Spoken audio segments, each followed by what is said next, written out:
Hi hello welcome to okay TV. నేను మీ నరసింహ. హైడ్రా అని మొత్తం హైడ్రామా జరుగుతుంది. దగ్గర దగ్గర 85 కట్టడాలు కూలగొట్టారు.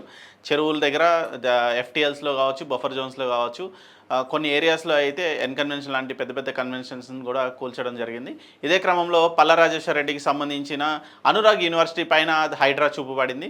హైడ్రా కన్ను దానిపైన పడడంతో దానికి నోటీసులు ఇవ్వకుండానే దాన్ని కూల్చే అవకాశం ఉన్న క్రమంలో దానికి సంబంధించి 7 ఎకరాలలో ఎఫ్టీఎల్ ల్యాండ్కి సంబంధించి కట్టడాలు ఉన్నాయి. దాన్ని ఖచ్చితంగా కూలగొడతామని చెప్పేసి హైడ్రా నుంచి ఒక ఆదేశాలు ఉన్నట్టు తెలుస్తోంది. ఇదే విషయంపై నిన్న హరీష్ రావు కూడా ప్రెస్ మీట్ పెట్టి మాట్లాడిన పరిస్థితి. సో జనగాం ఎమ్మెల్యే ఎవరైతే పల్లా రాజేశ్వర రెడ్డి ఉన్నారో ఆయనకి సంబంధించి గట్కేసర్లో ఆయనకి అనురాగ్ యూనివర్సిటీ ఉంది. ఆ అనురాగ్ యూనివర్సిటీ పైన ఇరిగేషన్ డిపార్ట్మెంట్ కూడా ఎఫ్టీఎల్ ల్యాండ్ ఎంక్రోచ్మెంట్కి గురైంది అని చెప్పేసి గుర్తించిన పరిస్థితి. సో నెక్స్ట్ పల్లా రాజేశ్వర రెడ్డికి సంబంధించిన అనురాగ్ యూనివర్సిటీ పైన దాడులు జరపబోతున్న హైడ్రా అంటే ఇంచుమించుగా అలాగే కనిపిస్తోంది. సో ఇదే క్రమంలో నిన్న ఎంఏఎం సంబంధించిన లీడర్స్ సంబంధించిన ఫామ్ హౌసెస్ అవ్వచ్చు, గెస్ట్ హౌస్లు అవ్వచ్చు, వాటిపైన కూడా దృష్టి పెట్టారు. ఇదే క్రమంలో ఎంఏఎం లీడర్ అసదుద్దీన్ ఓవైసీ కూడా స్పందిస్తూ హెచ్ఎండి ఆఫీస్ ఉంది, జిహెచ్ఎంసీ ఆఫీస్ ఉంది, ఎఫ్టీఎల్లో నక్లెస్ రోడ్డు కూడా ఉంది, వాటిని కూడా కూలుస్తారా అని చెప్పేసి కొంచెం వ్యంగ్యంగా వ్యాఖ్యలు చేశారు. ఇదే క్రమంలో ఎఫ్టీఎల్కి సంబంధించి చెరువులు, కుంటలుని ఆక్రమించడం వల్ల హైదరాబాద్ రోడ్లపై వస్తున్న వరద నీటి సమస్య తీరాలి అనేసి హైడ్రాని ఇది చేయడం జరిగింది. సో ఇదే క్రమంలో మనం రోడ్లపైన వెళ్తున్నప్పుడు వర్షాకాలంలో కంప్లీట్గా రోడ్లన్నింటిలో నీళ్లు నిలిచిపోతున్నాయి. డ్రైనేజ్ వ్యవస్థ సరిగా పనిచేయట్లేదు. డ్రైనేజ్ వాటర్ ఎటెల్లాలో తెలియక దారి తోచక అడితిరిగి మళ్ళీ ఓవర్ఫ్లో అయిపోతున్నాయి. డ్రైనేజీల్లో పడి చాలామంది చనిపోయిన పరిస్థితి. డ్రైనేజీల్లో పడి కొన్ని వందల మంది పడిపోయారు. సో తర్వాత మూసీ నది కాలువల్లో చాలామంది పడి మరణించిన పరిస్థితి. ఇట్లా మూసీ కాలువల్లో కూడా డెడ్ బాడీస్ దొరికిన పరిస్థితి. ఎక్కడ నీటికి దారి వెతుక్కుంటుంది, నీరు పల్లమేరుగా అంటారు, నీరు దారి ఎత్తుక్కుంటూ ఎక్కడ చెరువులు ఉన్నాయి, ఎక్కడ కుంటలు ఉన్నాయి, ఆ కుంటల్ని ఆక్రమించేసిన క్రమంలో వాటిలోకి నీళ్ళు వెళ్ళిపోవడం. కుకట్పల్లి నిజాంపేటలో కూడా గతంలో చూసాం మనం, చాలా అపార్ట్మెంట్స్లోకి నీళ్ళు వెళ్ళిపోయి 1 ఫ్లోర్ 2 ఫ్లోర్ల వరకు నీళ్ళు వచ్చేసి చెరువుల్లో ఈ అక్రమ నిర్మాణాలు నిర్మించడం వల్లనే ఇదంతా జరిగింది. రెండో విషయానికి వస్తే ఎఫ్టీఎల్లో ఉన్న ల్యాండ్ ఇది ఐడెంటిఫై చేసి ఆ బిల్డింగ్స్ని అయితే కూలుస్తున్నారు. కానీ అందులో జరిగిన కమర్షియల్ యాక్టివిటీకి సంబంధించిన డబ్బులు ఎవరైతే వాళ్ళు ఆదాయాన్ని సంపాదించారో గత కొన్ని సంవత్సరాలుగా వాటిపై చర్యలు తీసుకుంటారా? జిహెచ్ఎంసీ అధికారుల మీద కావచ్చు, లేదంటే రకరకాల అధికారులు ఇరిగేషన్ శాఖ నిర్లక్ష్యం వల్లనే ఫస్ట్ ఎఫ్టీఎల్ ఆక్రమణకు గురవుతుంది. ఇరిగేషన్ డిపార్ట్మెంట్లో అవకతవకల వల్లనే దీనిపైన ఉత్తమ్ కుమార్ రెడ్డి ఆ శాఖాపరమైన నిర్ణయాలు ఏదైనా తీసుకొని వారికి ఛార్జ్ మెమోలు ఇస్తారా? ఇరిగేషన్ డిపార్ట్మెంట్కి సంబంధించి ఎవరినైనా సస్పెండ్ చేస్తారా?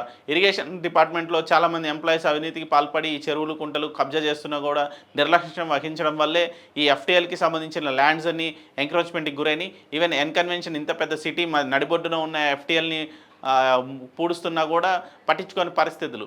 ఇప్పుడు రేవంత్ రెడ్డి వచ్చి ఓవర్ నైట్లో ఏదో చేసింది కాదు, ఓవర్ నైట్లో ఆయన డెసిషన్ తీసుకున్నది కాదు.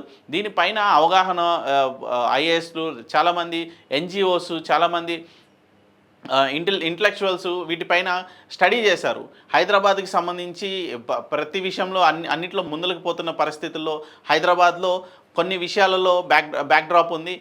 ఎక్కడికక్కడ నీరు నిలవడము, వర్షపు నీరు నిలవడము, డ్రైనేజీల్లో నీరు ఎటెల్లాలో దిక్కుతోచక ఓవర్ఫ్లో అవ్వడము, వాటిలో మనుషులు పడి చనిపోవడము, వీటన్నిటి దృష్ట్యా ఎన్జిఓస్ రకరకాల కంప్లైంట్స్ ఇచ్చిన కొన్ని వందల కోట్ల రూపాయలు మూసీ నది పునరుద్ధరణ అని చెప్పేసి, హుస్సేన్ సాగర్ కాలుష్య నియంత్రణ అని చెప్పేసి అన్ని ప్రాజెక్టులు చేసినా కూడా దానివల్ల వచ్చే ప్రయోజనాలు ఏవి కనపడట్లేదు. ఎందుకంటే చెరువులు లింక్గా ఉండే చెరువులన్నీ మూసుకుంటూ వెళ్ళిపోయారు.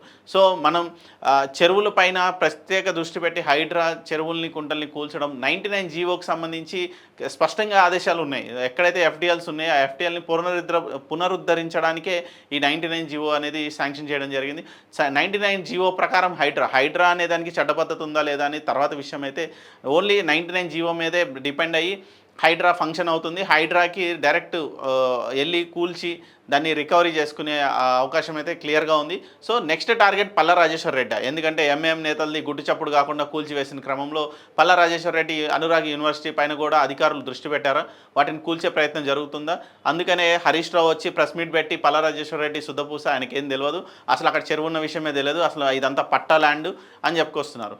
ఇక వీళ్ళు ఏం చేస్తారంటే చెరువుని కానీ ప్రభుత్వ భూమిని కానీ ఎలా ఆక్రమిస్తారంటే ప్రభుత్వ భూమికి కానీ చెరువుకు కానీ పక్కనున్న స్థలాలు కొనుక్కుంటారు, అరెకరమో 1 ఎకరమో కొనుక్కొని మిగతాదంతా చెరువును పూడ్చుకుంటూ వెళ్తారు.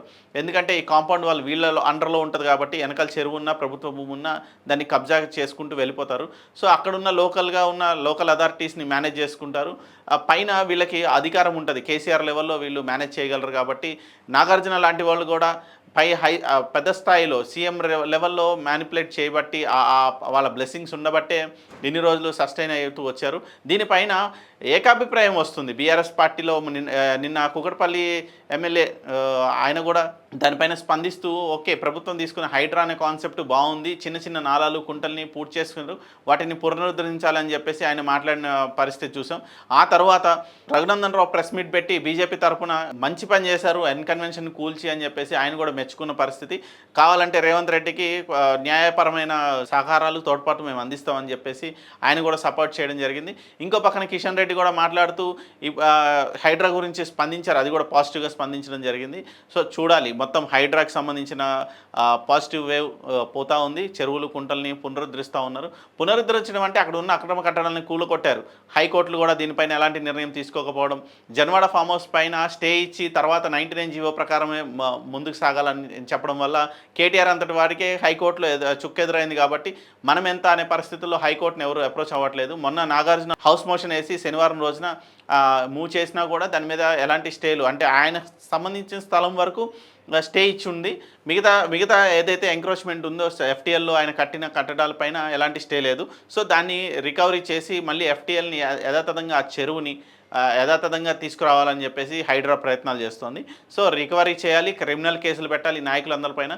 సో ఫస్ట్ ఫేజ్లో ఉన్నాం. సెకండ్ ఫేజ్కి వచ్చేసరికి వీళ్ళందరిపైన క్రిమినల్ కేసెస్ ఉండాలి. థర్డ్ ఫేజ్కి వచ్చేసరికి చెరువుని రికవరీ చేసి యథాస్థితికి తీసుకొని రావాలి. సో పల్లా రాజేశ్వర్ రెడ్డి నెక్స్ట్ టార్గెట్గా కనబడతా ఉన్నారు హైడ్రాకి.